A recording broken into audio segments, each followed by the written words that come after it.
right. So today our speaker is Bob Zawilski, who is a member of the Lakewood Rotary Club. His professional background includes 23 years in the Army and 33 years as a financial advisor. He retired in the middle of COVID and he is looking forward to traveling. Bob coordinates district community grants for his club and is a champion of little free pantries in the Pierce County area. He says he has been married for his whole life and has 2 kids and 3 grandchildren. Bob is going to talk to us today about Little Pantries, the program. So take it away, Bob. I have to unmute myself. Thank you. I'll go through this fairly quickly so we could get to questions and answers. If you go to the next slide, please. The goal is really twofold with this project, particularly since we're in COVID and there's so many people who have lost their jobs and have other issues. And that's to address food insecurity in our area. And what Little Free Pantries do is provide 24-hour barrier-free access to food and hygiene. The second goal is to provide a vehicle for the community to come together in these times. And it's also a very good COVID project because we certainly could keep distance. Next, please. And I guess if you have questions as we go along, give me a holler. And if you go to, there we go. Just some definitions. The sponsor could be someone, a club, an individual who donates a pantry for installation. The host is the person who permits installation on their property, and a steward accepts responsibility for the day-to-day operations. Support are other people who might come in. So I'll give you a quick example here.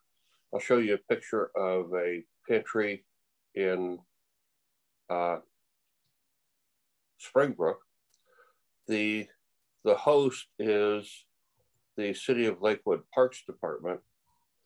The steward is an individual in the Springbrook Connections organization. And the support group, what we're doing going forward is there are a number of people, Church, Lions, Kiwanis, who have each offered to take 2 months a year to supply that, and that they're each 6 months apart. So the types of support that we could get involved in, or people could get involved in, is a pantry placement. And when I first got into this, I was really focused on, my God, where are we going to get the food from? But the number one problem is finding locations for the pantry. If you go to the next one, please. One issue we have is complying with the hygiene requirements. You could see the items there. What we've been dealing with when it first started, and first of all, the community has been great support. They have really welcomed this. Initially, we got homemade cookies. People were baking bread, putting it in there. That sort of thing we cannot accept to comply with the health department. Next, please. So here's our first pantry. It was installed at a member's church, and the church has really wrapped their arms around this. We've since modified this to put a big plastic storage bin there because the support has been so great that the folks would fill this up and then start leaving things on the ground. And it got to the point where they were leaving cardboard boxes full of stuff, and in the rainy season, you know what happens with all that. So we put the plastic bin in there to help that. And then the other day I was there and our plastic bin was full. Someone had brought another plastic bin full of items and left it there. When we started this, I bought $300 worth of food for the pantry. What our club will do is support a pantry for the first 3 months up to $600. The $300 worth of food that we bought has not really been used. What we've used it for is to supplement or substitute for things in there. So for example, at one point, half of the pantry was full of green beans. So we took out some of those and put in some protein items. We joke that garbanzo beans are everywhere and no one eats them. I guess they're kind of like fruitcakes in the holidays. What we're finding also is when people go to a food bank, they're not really shopping for things. They open their trunk and someone puts a box in, and we end up with the items that they don't want. So some of the things here, we're using social media, Facebook, also a program, if you want, called nextdoor.com. Again, 24-hour no barrier access. We need approval of the property owner. A mixed income neighborhood is the best. That's what we have with the pantry at the church. And in today's COVID world, a lot of neighborhoods have become mixed income. Now, we just installed one in Tillicum in Lakewood, which is one of the poorest areas in the city. It's isolated. And it was interesting there. As we were installing that, a lady came by with things to put in it. And she said, it's about time someone helped these people. They're so poor. And she lived there. She was one of them. So the people are helping each other with that. If you have a pantry, you need to be able to store small items of supplies.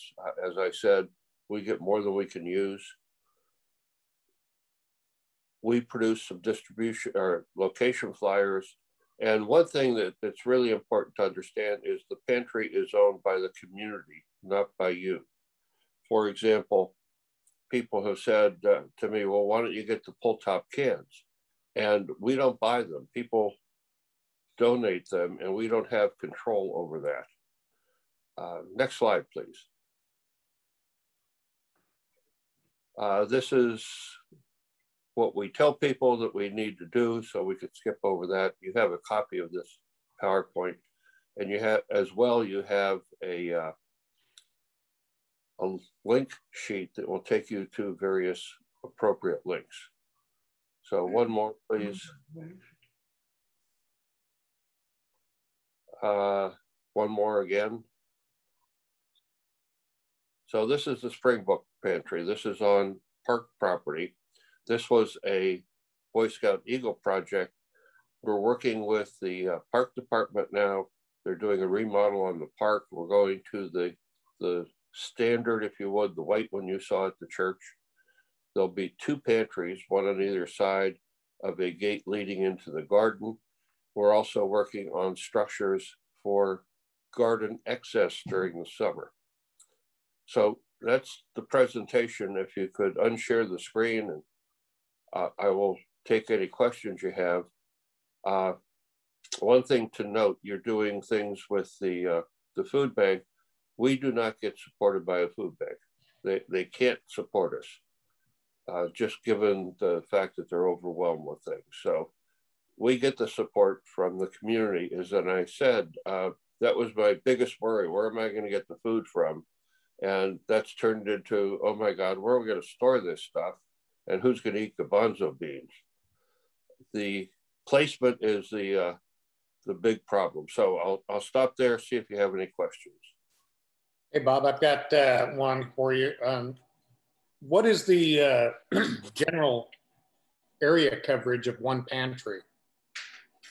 That's a good question. Right now in Tillicum, we're looking for other places to put them. I would say the general area would be what you would consider a neighborhood.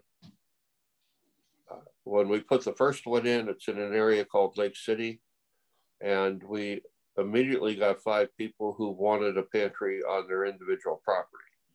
So we're working our way through that. And I forgot to mention on the link sheet, the people we're working with, Molly Harmon in Seattle, started this project almost a year ago. I think it was a year ago Monday. And she's put in 150 pantries around Seattle. And her website's there. She has some videos on there where she was interviewed by I believe it was a Today Show. She was on Evening Magazine as sort of 3 of the best things that happened to Seattle last year. So she's been a great learning experience. We're also working with another nonprofit called Building Beyond the Walls, who constructs the pantries. And so far they've donated 4 of those to us. We're building some. The cost for the materials runs about $250. If you want to buy it from Building Beyond the Walls, they charge $450 to give themselves a little profit to operate with. Any other questions?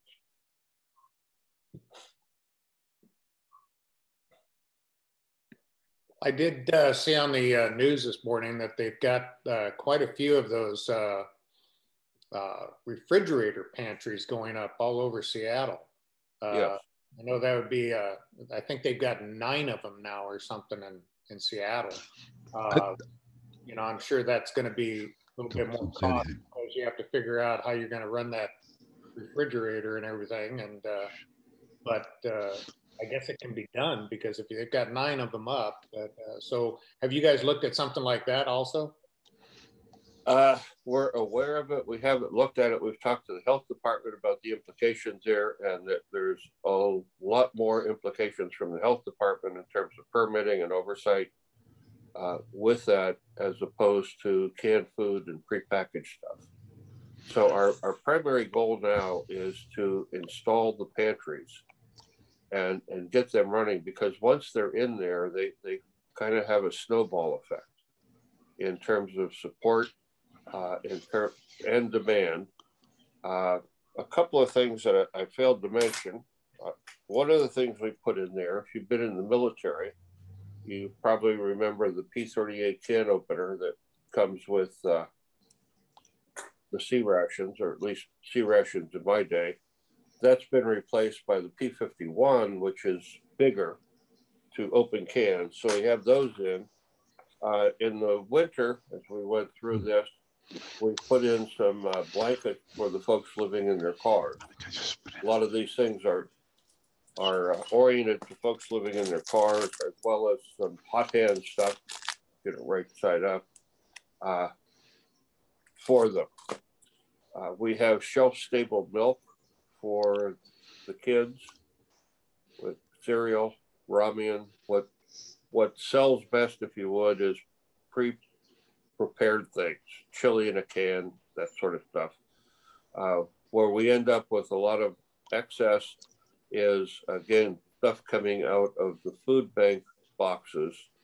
And that's stuff like a bag full of rice or a bag full of some other grain, which needs some preparation. And a lot of the people we serve either don't know how to prepare it or don't have the ability and equipment to prepare it.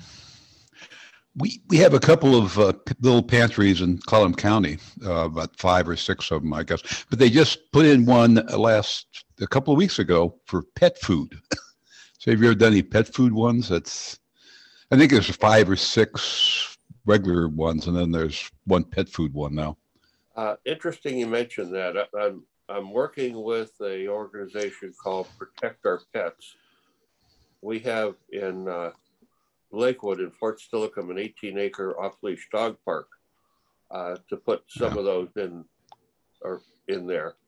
The other side of that is we do get pet food in there, and the pantry steward and myself now have stickers in our car that say pet food, just so it's clearly delineated, particularly for someone coming by in the night to take it.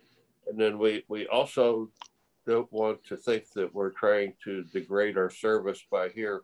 Why don't you go eat some pet food? Yeah, good point. Another thing we've learned too, we're looking at some Spanish-speaking mobile home parks. So the food mix there is a different food mix than spaghetti and that sort of stuff. So you also have to tailor that to the group. And the sign we have, I've got one up behind me. It says "Little Free Pantry." Take what you need, give what you can, take what you need, and it's in Spanish and also Russian because we have a number of Russian immigrants. So we put that on the pantry as well. And we also, I've got to get on that this morning. Molly Harmon has a locator map of where the pantries are, and I've got to get the new one registered. And on our sign, there is one of those sort of barcode things that you put your phone at, and it takes you to a website. So it takes you to the map. So Bob, with all the pantries, what's the average output of terms of people picking stuff up every week? We've been trying to figure that out, and it's hard because we also have people giving things, and we're not there keeping track of it. Right. I'd say we go through a set of stuff, if you would, in the pantry 2 or 3 times a week. Wow. But again, it's hard to tell because we've got a lot of people giving. The church is the one we have the most experience with. It's in a mixed neighborhood. People really support it. I've just been blown away with the amount of support we get. And we also get some strange stuff. I told you we put that box in, and the pantry store sent me a text the other day that we had cigars and alcohol in it, which doesn't necessarily fit with us. And then a couple of days ago, there were 3 garbage bags full of clothes that someone left there. So one of the church members took them over to Goodwill. So like I said, it's a community thing and you don't have much control over it. We put signs up and we try to educate people, but somebody comes by and puts something there, you don't know until you stop by and see what's there. Hey, Bob, I work with homeless in Forks. And so this is really poignant for my clients and such a need in our communities. We have one just down the street on 2nd at a domestic violence shelter in front of their project there. But this is really, really a necessary thing, especially with COVID. There are a lot of people that they're embarrassed to go to the food bank. They feel that they might be over income in some way, and yet they are struggling. And so something like this is discreet and it's quick and it's easy. And they, like you said, they can swap something out. And if they have things at home that they can't utilize, but it's a lovely thing. So thanks for what you're doing. Yeah, and that brings up a couple points. One that we assume, because we saw this in Los Angeles, you saw all those people lined up with Lexus and Mercedes-Benz getting a box of food from the food bank. The other thing, I did a survey here in Lakewood, and there's only 2 or 3 pantries in the entire area that do not check for ID. So if you have someone who is not documented, they're very weary of going to a food bank for fear of being called out. So this is a way to serve that community as well.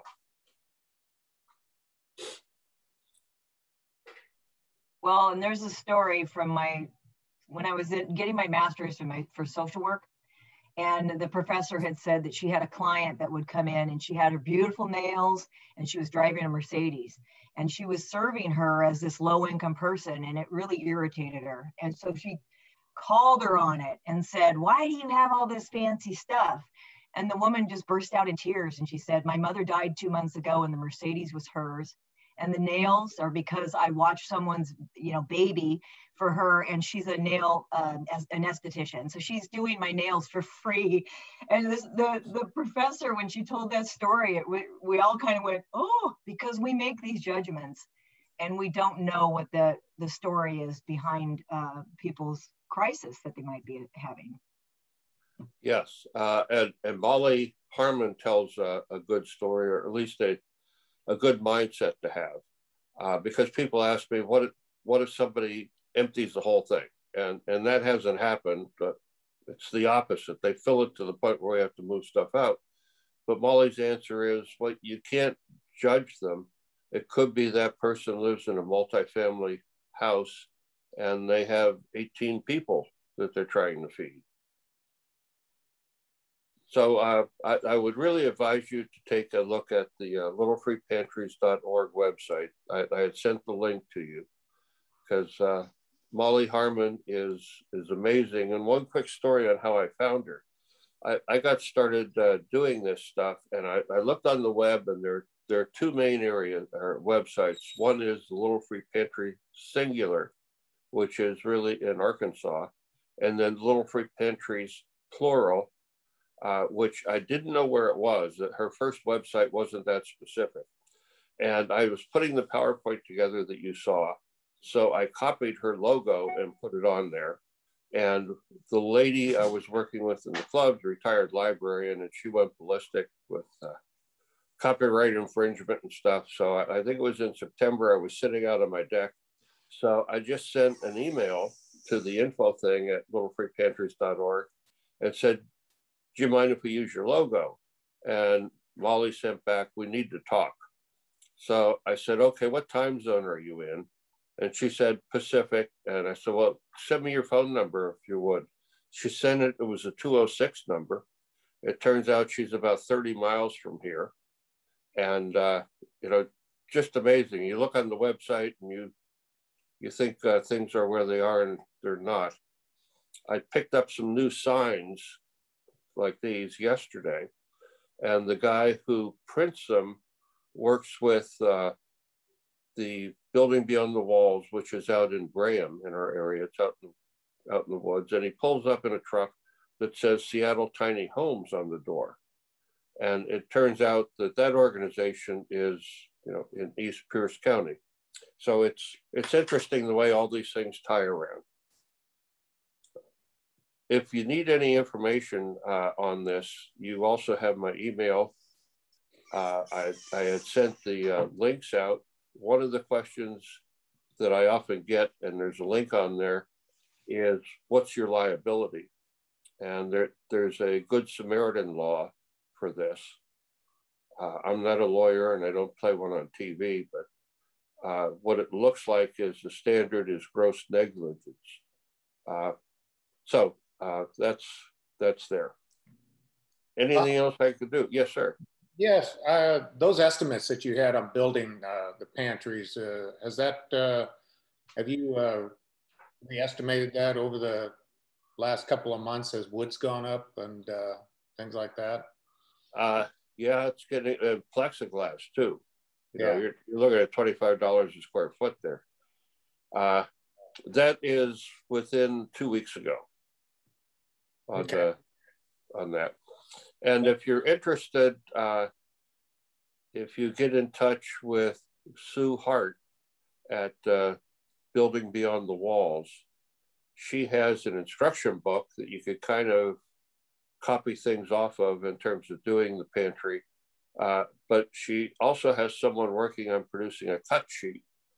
And I'm waiting to get that. And if you're not familiar what the cut sheet is here's a piece of plywood, and you lay it out, and here's how you make the cuts, and then you put it together. Now, one thing that mentioned on there too, this really needs to be cemented into the ground. When you get that thing up there full of cans, there's a lot of weight. And particularly, at least in the soil around here, when it gets muddy, that thing's just going to topple over. Yeah, a couple of sonotubes and some nice big brackets would help too. Yeah. Well, thank you very much, Bob, for your presentation. Any other questions or comments? One last thing, if you have any questions on the community grants opening up, I've been answering a lot of questions by email. Okay. Well, Thank thanks you for very your much, time. Bob. All right. Bye-bye.